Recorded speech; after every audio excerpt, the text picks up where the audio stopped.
Tom Brady is hot this week. So are most of the Patriots. There's really only one, probably in the entire universe, who wasn't celebrating this week.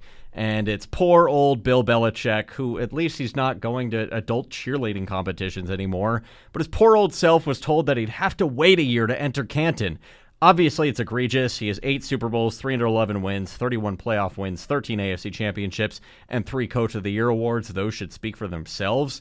If that wasn't enough, though, the NFL world, i.e. Mahomes and Jimmy Johnson, who quote tweeted his anger over Belichick snubbing with a clip of Kymie Fairbairn making a field goal against the Patriots. And now he's just kind of spiraling out. He crashed out on McAfee. I don't know why he was there.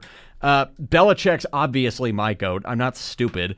Bill Polian's a chud. He is stupid.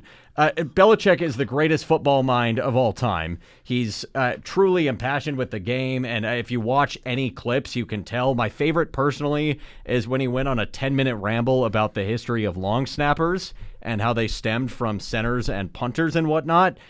He's the greatest football mind of all time, and if the numbers don't back it up, then Google the guy.